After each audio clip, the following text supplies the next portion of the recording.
नवावे आळशी गदा घ्यावा या देहाचा लावो जायाचे हे म्हणूनिया. पहिल्या दशकामध्ये 10व्या समासामध्ये समर्थांची स्वारी आम्हाला म्हणते की आम्ही आमचा आळस सोडला पाहिजे. आम्ही सोडायला तयार आहे.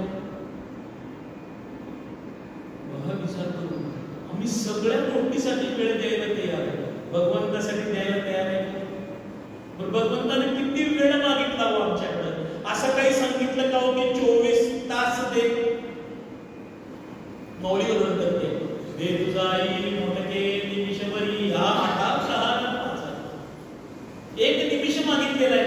किंवा दुसरीकडे सांगतात देवाची द्वारी उभार क्षणभरी तेडे मुक्ती चारी साधिये व्या हरी मुखे म्हणा हरी मुखे म्हणा पुण्याची गणना ओढ. किती सोपं सांगितलं पण हे कधी शक्य आहे? ज्या वेळेला आम्ही आमच्या हृदयामधला आळस बाजूला करू तू झडझडवणी महिलांनी ये भक्तीची ये मातेला मौली वर्णन करताना म्हणते की तू झटकून बाजूला व्हायला पाहिजेस. आणि ह्या मनामध्ये आणि देहामध्ये मनाच्या माध्यमातून साधूचा बोध उरवला पाहिजे. आमच्या प्रत्येक शंकेला या संतांनी उत्तर दिले. ज्ञानोबा काय सांगतात? साधू बोध झाला दुनिया ठेला ठाईच पुराला अनुभव. आताच्या इकडे चालू आजच काल गौरीजी बसल्या घरामध्ये. आता या महिन्यात एक काम असतं आम्हाला परमाने काय सांगतात रामबंधू नाहीतर केकपुराचा मसाला घेऊन आम्ही घेऊन आलो. एक 5-25 कैऱ्याही आणून दिल्या. कैऱ्याच्या पोळी करून झाल्या. तर रविवारी करायचं होतं तर आम्ही धुवून द्यायला मदत केला पाहिजे म्हणून त्या आमच्या समोर पोळी झाल्या. त्यामध्ये तो मसाला घालून कालवून झालं. 12 वाजले आम्ही जेवायला बसलो. आम्ही सांगितलं लोणचं द्या देतात का?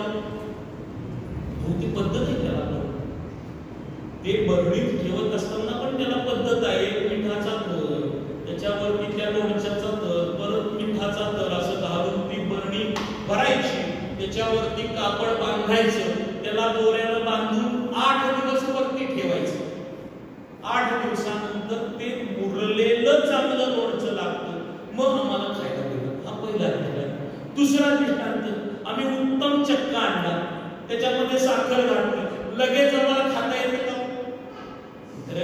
साखर मुरायला पाहिजे. मग संत आम्हाला प्रश्न करतायत लोणचं मुरल्याशिवाय चांगलं लागत नाही.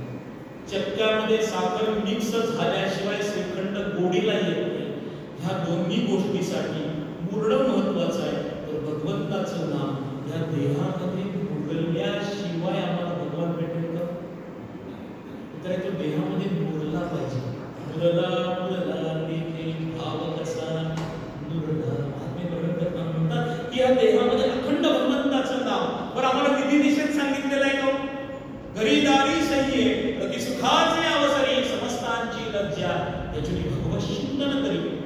गोपाराय वर्णन करताना म्हणतात निसर्याने काका उभा पांडुरंग पैसल्या कीर्तन करीत आठवले मार्गी चालता असे मागे पुढे भक्तासी साकडे पडवले.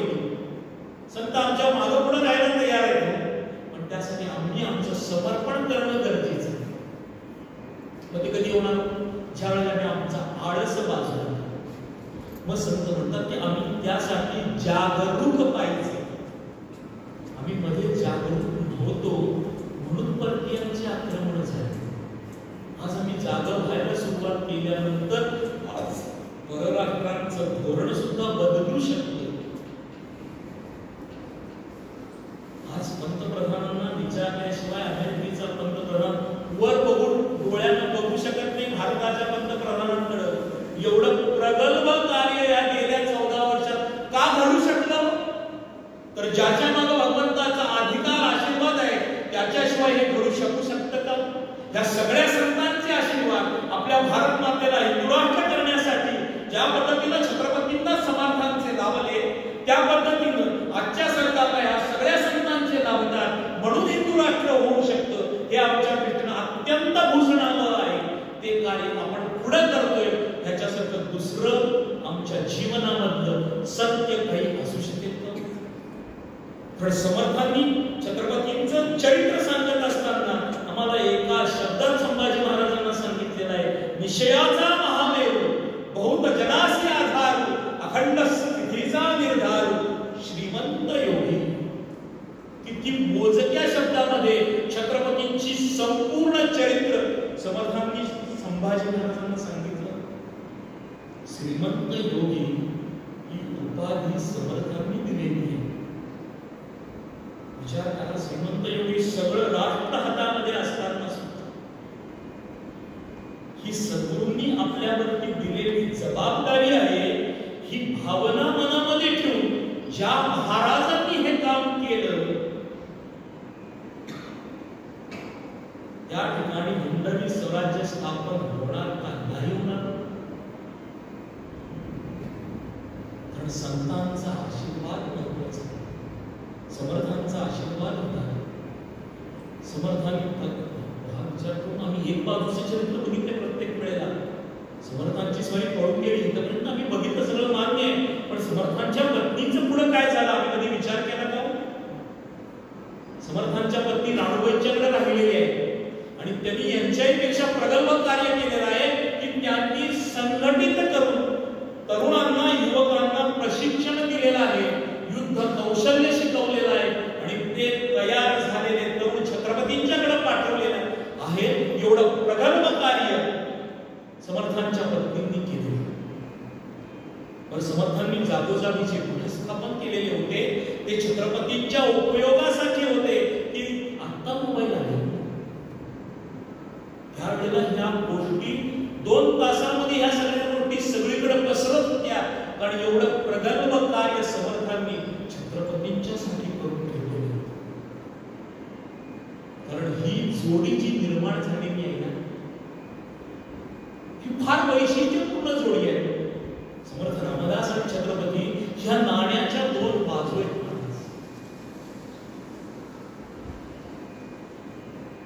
दोघं एक जीव होते.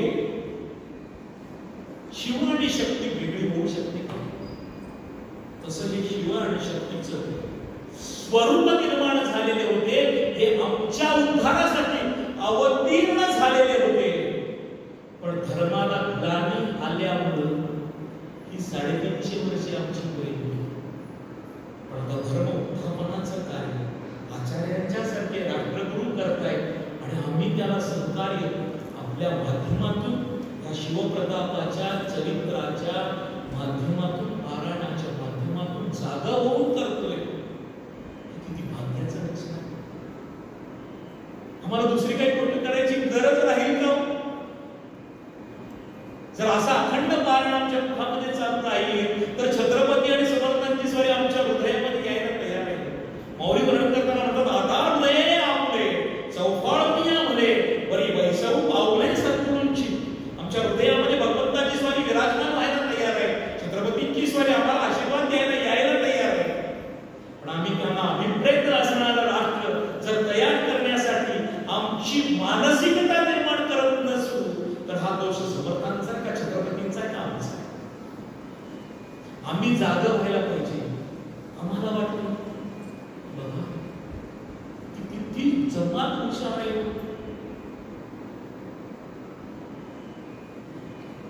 एवढ्या गोष्टी करतात तरी काल आम्हाला खीर पाहिजे म्हणून आम्ही त्यांच्या दरवाज्याच्या उभेच आहे. आम्हाला करता येत नाही का? त्यांच्या खीरीला असं काही वैशिष्ट्य आहे? ती जमात आम्हाला बोलवायला बसत. आमचं सरकार म्हणतं की तुम्ही 2च, हम 2 हमारे 2, त्यांना हम 5 हमारे 15. आम्ही जागा व्हायला पाहिजे का नाही? ते जागा करण्याचं काम आचार्यांच्या सारखे आमच्यासाठी करायला लागेल. आज त्यांचा काय स्वार्थ आहे? सगळं राष्ट्राला समर्पित केलेलं आहे. अपेक्षा नाही महाराजांची, पण महाराज आमच्यासाठी 1 लाख ठिकाणी पारायण करण्याचा संकल्प महाराजांनी सोडलेला आहे. प्रमिला ताई बसल्यात की ज्या संपूर्ण गीता परिवाराचं काम करतायत, वयाच्या या 75व्या वर्षी सुद्धा झोपून देऊन काम करतायत. आमच्यासारख्यांना लाज वाटली पाहिजे. ह्या वयामध्ये सुद्धा फक्त राष्ट्रकार्य ही संकल्पना मनामध्ये रुजवून काम करणं किती अवघड गोष्ट आहे. आम्हाला संधी दिली महाराज. तू असेल ते तू बसून चिंतन कर, 4 जणांना सावध कर. हो, त्यांच्या मशिदीमध्ये दर पत्रक आहे. जर ब्राह्मण हिंदू मुली बरोबर लग्न केलं तर 10 लाख रुपये मिळतील. जैन मुली बरोबर केलं तर 7 लाख रुपये मिळतील. बेरीज ना आमच्या किती आमची संस्कृती आणि आमची मुलं बिघडत गेली. त्यांना त्या समाजाशिवाय मुलं मिळत नाहीत का म्हणायचं. आम्ही जागो घ्यायला पाहिजे. आम्ही खरेदी करत असताना 10 वेळेला विचार करायला पाहिजे की समोरची व्यक्ती हिंदू आहे का नाही. आमचं कार्य आहे, आमची जबाबदारी आहे आणि ही